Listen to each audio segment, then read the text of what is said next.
Hello homemakers, once again it's Ron Smith and I'm here with Archicenter's David Hallett for another Archicentre news break, and today we're talking about new home design. David, what are some of the issues involved in designing a home? Well look Ron, there's lots of things to think about. Of course, one of the key ones these days is sustainability in terms of things like orientation and zoning. Of course, all of the planning controls and building regulations have to be taken into account. Accessibility is increasingly an issue for a lot of people. And of course, affordability. The building has to be affordably built and ideally within a client's budget.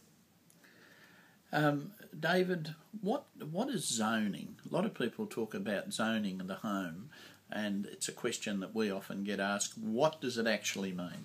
Well, it has two meanings really, Ron. In the context of sustainability in the first place, it's about organising the rooms in such a way that perhaps only parts of the home need to be heated or cooled at a time. You're not actually trying to heat or cool the entire building all of the time. So there's a lot of money to be saved, of course. If you've got a well-zoned home, you might just be heating or cooling the living areas, for example, but not the bedrooms.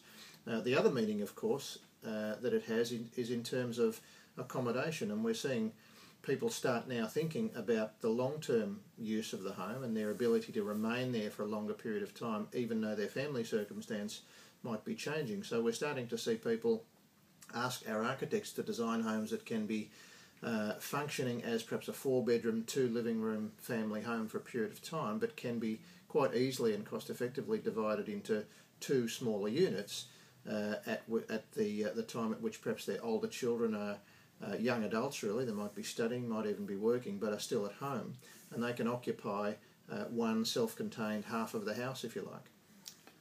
It sounds like a pretty good idea to me. If you could do that, would that mean that as you got older you may well be able to divide half of your house off and then maybe rent it for some extra money? Absolutely, that's another way to look at it. So for whatever reason you've done it, maybe it's to accommodate older children or young adults, as I said, or as an income stream to help look after you in your retirement. If you can annex off half of the building and let that out to a tenant, then that can be a very good way of supplementing your retirement income. Well, let's talk about, say for instance, I've got a home and I want to turn it into a zone home, or get some advice to do what we might call a zone renovation. How do I start? What's the best thing to do? Well, the best way is always going to be a feasibility study, Ron. You've got to have some sense of what this building's going to look like, and some sense, of course, of how much it might be likely to cost. So if you're renovating or if you're building from scratch, a feasibility study is the best way to kick the project off. And what does the feasibility? How do we work up a feasibility study? Who's involved in it? Well, the feasibility studies that Archicentre offers, we would call them a design concept. That would involve yourself as a client, one of our architects of course, sitting down with you, taking a brief, understanding what you want out of this building, understanding your budget of course, going away, coming back with a presentation so they can give you a really clear sense of what this building might look like and how much it might cost to build. And armed with that information, of course, you can make the biggest decision of all, which is whether to go ahead with this project or not. David, if people want to find out more about this and want to discuss what their options might be, what's the best thing for them to do?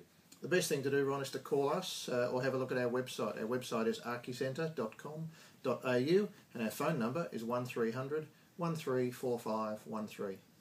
Thank you, David. I think we've probably got a lot of people out there looking at their house saying, how can I zone this off for the children, or how can I zone it and get a bit more rent? Obviously there might be a few calls. Once again, thanks David, and we'll see you soon. Thanks, Ron.